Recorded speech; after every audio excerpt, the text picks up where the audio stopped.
Génération FM. Generation FM, the best radio. Génération FM. Mamadou Guissé, président du district de football de Ziguinchor. Vous êtes nouvellement élu en tant que président du district. Quelles sont vos ambitions par rapport à ce nouveau poste-là? D'abord, c'est de relever le niveau du football à Ziguinchor dans le département. Il faut qu'on joue plus. Il faut que la petite catégorie joue beaucoup plus de matchs. Il faut que nos compétitions arrivent à terme. Je pense que c'est les défis en tout cas qu'on s'est donnés. Inch'Allah, on va se donner les moyens pour pouvoir réaliser cela. Maintenant, nous demandons en tout cas à tout un chacun de venir la main dans la main, de travailler. Parce qu'aujourd'hui, il n'y a que le travail qui nous attend. En tout cas, on est disposé à travailler avec tout le monde.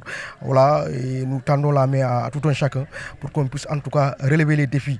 Vous savez, le football à Ziguinchor, aujourd'hui, c'est très compliqué. Surtout la petite catégorie. Il n'y a pas d'infrastructure pour que nos enfants puissent s'exprimer. Vous voyez, dans les conditions où ces filles jouent, voilà, c'est vraiment déplorable. Mais le choix d'abord de ce stade, moi je pense que ceux qui ont réfléchi pour qu'on puisse venir aujourd'hui ici, dans ce stade, le stade de Jules François Bocandé, moi je pense que Jules François ne mérite pas ça véritablement. Il va falloir que voilà, nos autorités puissent en tout cas très rapidement revoir les conditions dans ce stade. Moi je pense que quand on baptise un stade au nom de Jules François, il faut véritablement honorer la mémoire de ce monsieur, un grand monsieur du football sénégalais. Moi, je pense qu'aujourd'hui, il est temps que les autorités, en tout cas ici à Ziguinchor, puissent véritablement réhabiliter ce stade. C'est une demande sociale. Et après, je fais confiance à cette équipe municipale. Je pense qu'aujourd'hui, ils m'ont dit en tout cas qu'ils sont dans ça. Et en tout cas, wait and see. Nous attendons et nous pensons véritablement qu'on va arriver à la réhabilitation de ce stade véritablement. En dehors du défi infrastructurel, quels sont les défis auxquels vous avez fait face dès votre venue au district de football? C'est des défis organisationnels.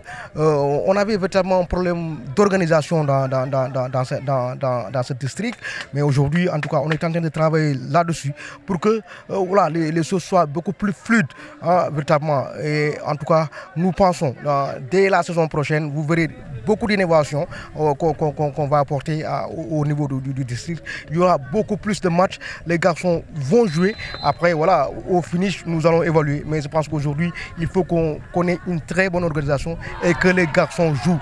Moi, le plus important pour moi, c'est que nos enfants puissent jouer. Après, pour que les enfants puissent jouer, il faut véritablement des infrastructures pour ça. Mais après, voilà, on va s'organiser pour que, en tout cas, qu'on ait beaucoup plus de rencontres à Ziguinchor, Inch'Allah. Ouais. On a connu quand même un district muet à Ziguinchor sur le plan du football et du partenariat. Dans ce domaine-là, qu'est-ce que vous comptez faire? Écoutez, nous, on savait que pour le problème fondamental était un problème moins. Les districts, c'est juste après les élections, les gens ne se retrouvent plus jusqu'à 4 ans après. Aujourd'hui, nous, on s'est dit, non, c'est pas possible, on ne peut pas continuer comme ça. Il faut des moyens. C'est pourquoi, en partenariat avec la Ligue, le district de Ziguinchor aura en tout cas un budget de fonctionnement, mais aussi un budget d'investissement, parce que nous pensons aujourd'hui qu'on doit investir dans le football, et surtout dans la petite catégorie. Et véritablement, on travaille là-dessus. Vous verrez d'ici, en tout cas, le démarrage de la saison, voilà, on a un plan programme qu'on veut dérouler, et véritablement, on va se donner les moyens pour ça.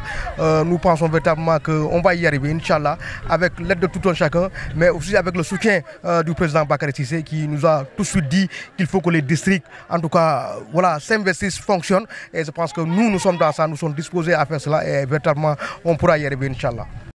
Génération FM. Generation FM, the best radio. Génération FM.